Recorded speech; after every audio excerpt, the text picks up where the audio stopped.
child who has a temperature of 100 degrees or not, you need to call their pediatrician right away. As far as your immune system is concerned, we always say err on the side of precaution. We assume everybody's immune system is weak. So start your children, start yourselves on a healthier diet. Even for my family, I have increased our number of fruit and vegetables that we're eating on a daily basis.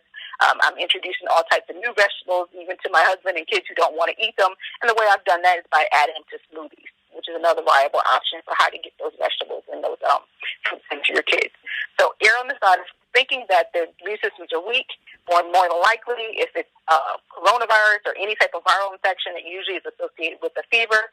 And if you have a fever over 100 degrees, you immediately call the pediatrician. Thank you so much for that response. So we have another question sent in to leanonme@403@gmail.com. That's leanonme403@gmail.com. And this is for the attorney. Can you get a prisoner released if they have the virus? Okay, that's a great question. So, yes and no. Yes, you can get a prisoner release if they have the virus. We are usually trying to do it before they're infected, though, by indicating to the courts, and this is from federal court all the way down to states. For anyone who's wondering, since I know we're from everywhere, there's a group of criminal defense lawyers, and we actually have been passing and spreading this information from all of our different states and samples of these petitions from all the states and through federal court so we can all help one another right now. And we're asking for them to be released before they get the virus. Here's where the concern is with the virus. Many courts want to know you have a home plan. If you have been infected with the virus and your home plan includes you going home with maybe your elderly parent or children, someone who actually has the virus, they might be more inclined to want you to either stay there and be treated or go to a halfway house to be treated, because it may be more difficult to put you, someone who's clearly infected, back into a home situation that's dangerous for someone else. And that's why we're filing all these motions now, hoping to get people out before they get the virus. Very good. Thank you so much. Dr. Shavers, can you still perform refractive surgery in light of COVID-19? And could you explain what refractive surgery is to some of those who may not know? Sure, no problem. So refractive surgery basically is a way to use a laser to change the shape of your corneas in order to eliminate the need for glasses or contact lenses. Now, with that being said, refractive surgery is considered an elective surgery. And in light of the current pandemic, all elective surgeries are currently on hold, regardless of whether they're ophthalmic, like my refractive surgery is, or whether or not it's plastic surgery, or whether or not it's an elective dental procedure like dental implants. All elective procedures at this particular time, there's a moratorium on.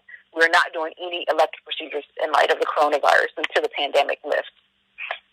And just to make people aware, because I know this is a little off topic, but since the question was raised about refractive surgery, a lot of my refractive patients come in wearing contact lenses, and the main reason they want to come in is to get rid of those contact lenses. In light of the coronavirus, the American Ophthalmic Association has also advised people to stop wearing contact lenses. The reason we don't want you wearing your contact lenses is we don't want you putting your hand anywhere near your eye. And it's also been proven that there may be some viral shedding in your tears. So for anybody out there who's wearing contact lenses or knows somebody who wears contact lenses, please, please, please strongly advise them to go to their glasses now.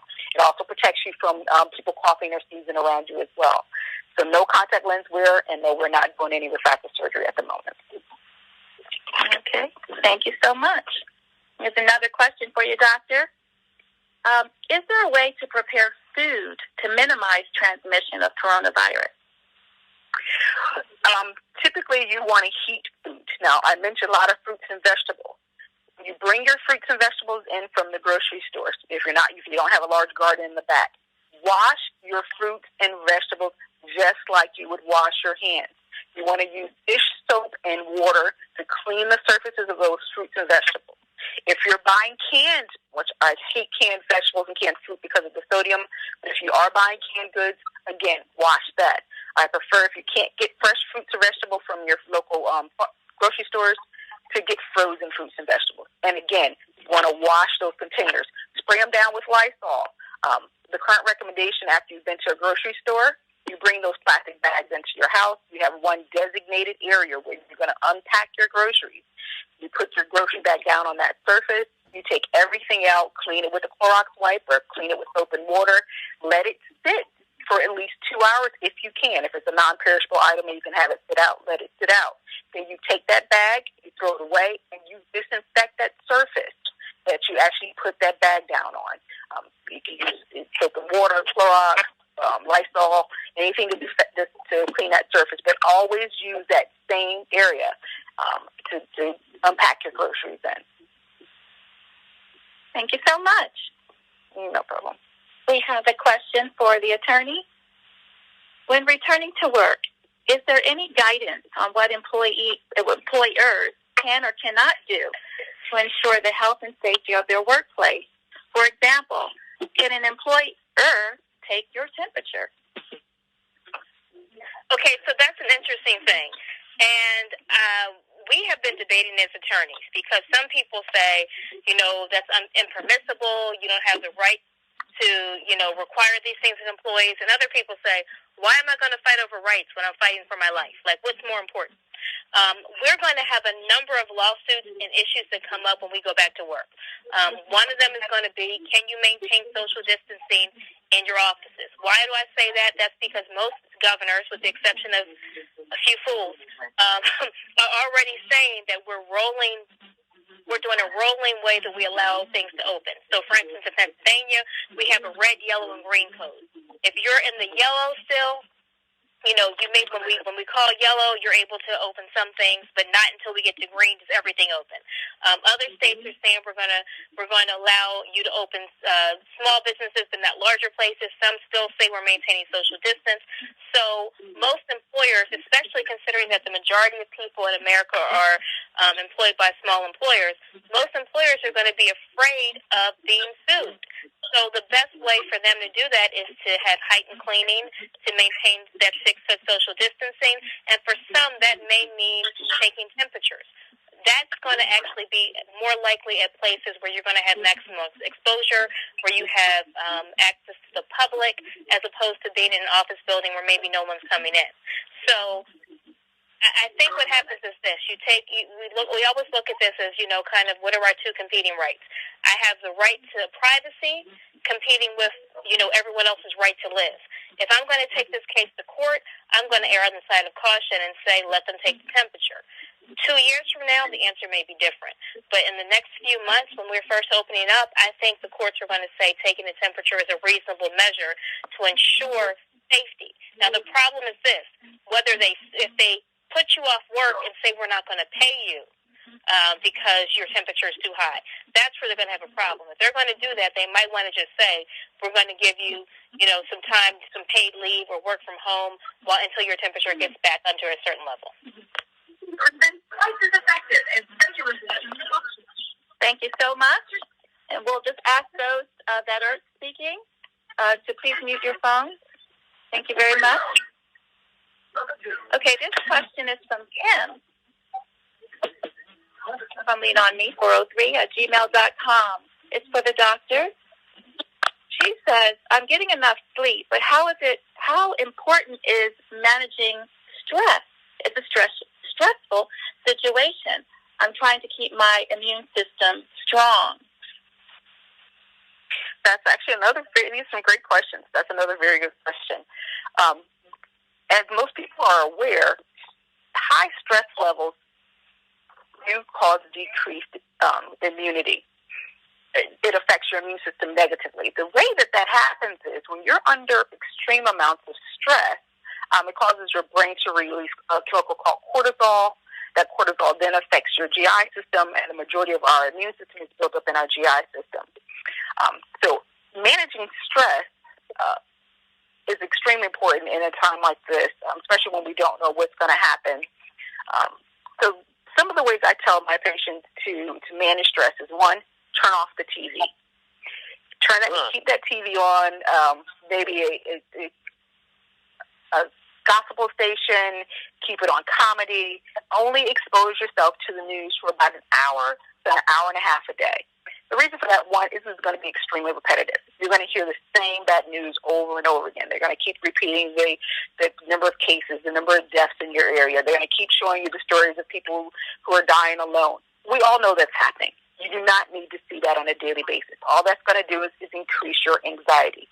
So limit the amount of time that you're watching the news to about an hour to an hour and a half a day. If you insist on watching TV, watch something that's going to lighten your spirit.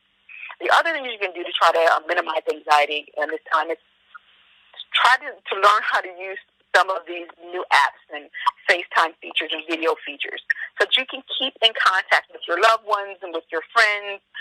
Don't talk about the coronavirus when you're doing that. Just ask about how they're doing. Share funny jokes.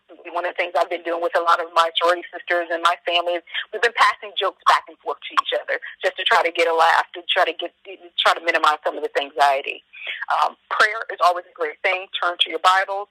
And for people who are not as religious, maybe doing something like yoga, chair yoga, meditation. There are a number of different apps on YouTube. There are different television stations. A lot of the cable channels, only higher numbers, have meditation stations. Listen to music. Try to keep that music more like jazz or some smooth R&B. Nothing that's going to be too high or amped unless you like to dance, and just dance around your house. So just try to keep some levity about yourself because we know that anxiety and our anxiety levels for everybody at this particular time are high, either from being concerned about catching the virus or being concerned about losing that job like the lawyer said or about your custody battles. But try to keep some levity in your day, and you cannot stress enough. You've got to get that sleep in. I was glad to hear that the question did start out by saying they're getting their sleep. For the average individual, you need somewhere between 6 and 10 hours of sleep a day. Everybody's body is a little different, but at a minimum, 6 hours. At 6 hours is where you're going to be able to get into your REM sleep, and your body's going to be able to make repairs to your immune system and to any cellular damage that you have. So even if you're taking little naps throughout the day, it's okay to nap. We're at home. That's perfectly fine. But try to keep that levity in your day. Thank you so much. I hope our listening audience feels informed, because I certainly feel informed. We have rich information, and we're able to move forward because of it. I have one last question that was emailed to leanonme403@gmail.com, and it is for the attorney. I think it's reading here. Is your practice considered a small business? Are courts closed during the health crisis? I know you touched on that a little bit. Well, this is the interesting thing. Yes, my practice is considered a small business, and courts were sort of closed during the health crisis. And starting Monday, those of us who were self-employed or small business, gig economy, or 1099 employees were eligible for the Pandemic Unemployment Assistance, PUA. I actually went online today to file it. It was awful. It was horrible figuring out all these questions, but it wasn't hard in the information you needed. They needed information about your business. I could provide it. But I would say for anyone else who's in this position, when you are self-employed, that and I did a live on it on my page today. If you're self-employed, it's one of those things where you should apply. You may or may not qualify, but there are a couple of issues. There's the payment protection program that's out of money. There's the EIDL, which people are still applying for, and that may be new money coming to it. And of course, there's your state unemployment, and you may be eligible for the additional $600 a week for the next couple of months. So if you are someone in that situation where you're a gig employee, you're 1099, you're self-employed, you own a small business, starting this week you can apply for unemployment, and I urge you to try it. Fantastic. Thank you so much. All right, so I'm going to ask my host to come on back, Dr. Mike, and open up the forum. Okay. Well, thank you very much, Darlene. Excellent job. And I just got to say that Dr. Shavers and Attorney Jones You are fantastic. You know that because I already told you that previously. I'm treated to this. This is fantastic. But right now, what I like to do before I ask to open up the floor, I just have one question for Dr. Shavers. Dr. Shavers, can you catch the COVID-19 through tears if a person was infected and they were crying, or can you catch it through tears? Yes. So we know that the virus is shed in the tears. So the way you would have to be infected, which is with anything, as far as the virus is concerned, period, you have to inoculate yourself. That means either touching a surface that has the virus on it, touching body fluid, which tears are body fluid. That could be saliva, tears, blood, mucus that has the virus in it, and then inoculating it to yourself. That means touching your eyes, touching your mouth, touching any type of mucous membrane. So yes, you can get it from the tears if a person is infected and is crying, and you self-inoculate. You touch your mouth or touch your eyes. So if you're taking care of someone who has the coronavirus, you have to remember to protect yourself. You've got to wear those gloves. You got to do the frequent hand washing and washing for at least 20 seconds. You do that 1 Mississippi, 2 Mississippi, till you get to 20, making sure all the surfaces in the house are disinfected on a regular basis. Remember surfaces that people aren't thinking about all the time. Things like remote controls, faucet handles, the toilet bowl handle. All those things need to be disinfected on a regular basis, because if you shed the virus, even if you've been crying and you wipe your own eyes and you go to the bathroom and you flush the toilet, well, guess what? That virus is now on that surface. And we know the virus is longer on non-porous surfaces. So, yes, to answer your question simply, yes, you can get the virus from someone who's been crying because it is in their tears. Wow, thank you very, very much. At this time, as Dr. Pierre-Louis just mentioned, let's open up the floor. What time is it? Oh man, we have time for a few questions. Does anybody out there have any questions? I do. 8 minutes. All the questions. So what I would ask you to do is to identify yourself with your first name, and then address the question to who you would like to have answered.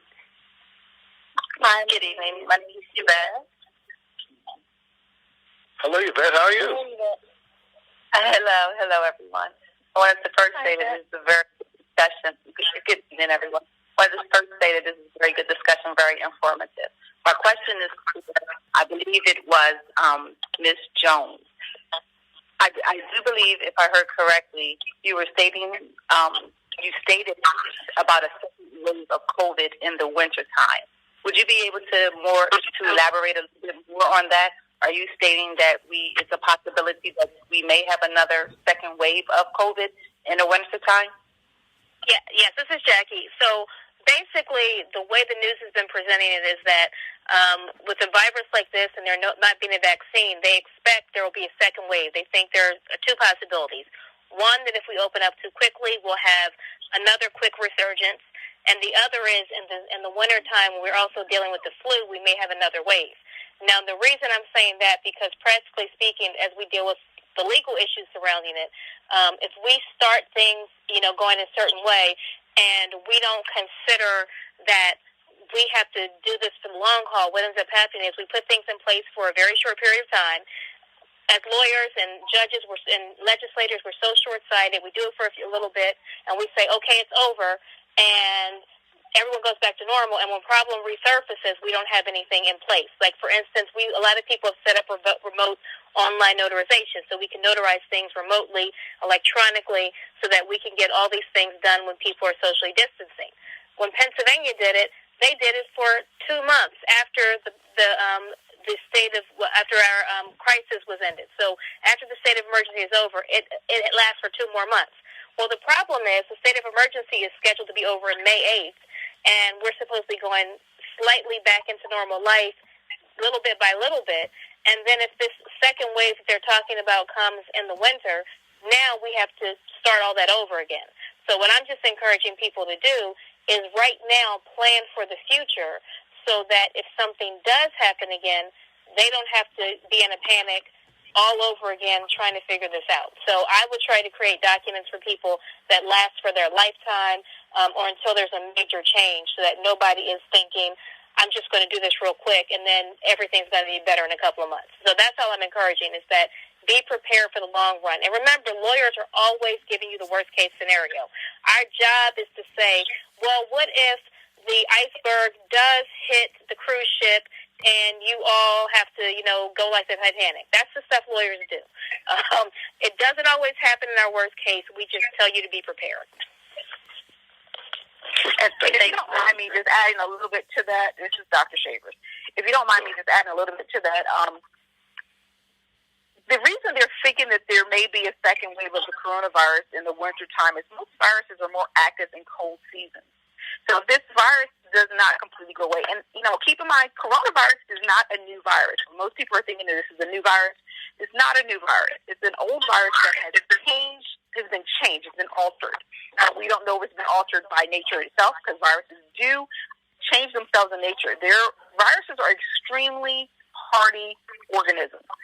Every time they infect another person, they look for, what can this person offer me to protect me from being eradicated in the future? So coronavirus, so a lot of people say, well, this has got to be a conspiracy, because if you look at your Lysol can, you'll see it treats coronavirus. That's because coronavirus is not a new virus. This particular strand that we're seeing that's causing the pandemic is a new strand of the coronavirus. And the reason they call it COVID-19 is because it originated in 2019.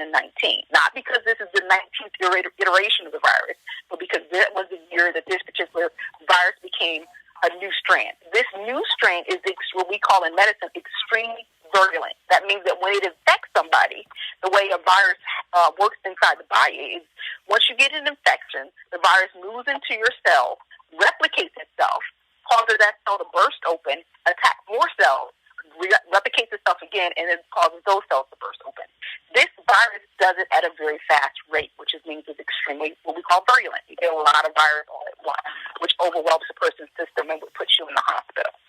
Now, we know that when the temperatures warm up, we're probably going to see the virus decrease a bit, but we won't know until the winter whether or not it has decreased to a level or our bodies have built up enough antibodies and immunity to it that we won't see a resurgence in the fall. So again, we're also working, and the healthcare end of it, we're also working on the worst case scenario too.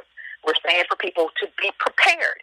We don't want to reopen everything too quickly, because right now we're seeing the levels starting to go down in certain places. But we need to be sure that when we start to have people back in contact with each other, they're not starting to pass that virus around again. So just make sure you put everything in place now to be as healthy as you possibly can be, because we know that the virus could come back in the winter, and if it comes back in the winter, that's also when your flu season starts. So your flu season starts, people get the flu, their immune systems are weaker, it allows for other viruses to take hold. So just start your getting your immune system boosted now. Make sure your diabetes is well under control. Try to lose some of that excess weight that you may be holding on to or may have picked up because you've been in the house for so long. Try to make sure your blood pressure is controlled and just get into a healthy regimen.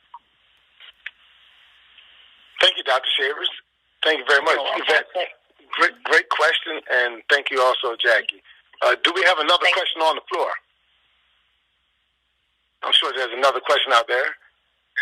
And I know it was mentioned to me last week to mention to our listening audience to grab a pencil and paper. I forgot to say it, but maybe perhaps you remember some of the information you heard tonight and can go from there. Do we have another question? Could you state your name, please? My name is Sheila. Hi, everybody. I have a question for the doctor. There's a lot of people who think that the virus is airborne, so they walk around in their cars with their mask on, so forth and so on. I heard you mention that the way it's spread is if you kind of ingest it. Is it airborne? Okay, so when they say airborne, so if you want to know if I'm walking behind somebody and they cough and can I catch it if I'm breathing? No, not typically. You typically can't get enough virus that way. However, if you're walking somebody and they have a wet cough, that means they cough and they eject some sputum and it hits you on your cheek and you go to wipe your cheek and then wipe your eye, yes, you can get the virus that way. So the reason for the mask are twofold. you don't really need them in your car. You don't. So I see people driving around with them in their cars, and I kind of think, well, maybe they're just lazy. They're on their way to the store. They don't want to take the mask off while they're in the car and put it back on when they get to the store, because you don't really want to be handling the mask either. But that mask is meant to be a barrier for you. So if you want, it keeps you from touching your mouth. So if you're out in public, you want to have that mask on, because if you're in a store or there's some place that you're at where there's been a lot of people and somebody was shedding the virus and you touch something and your nose itches, you won't go to rub your nose. You've got that mask. You've got that protection there. So that mask is meant to be a barrier to keep you from, one, inoculating yourself, and two, if you do have a cough, if you have a wet cough,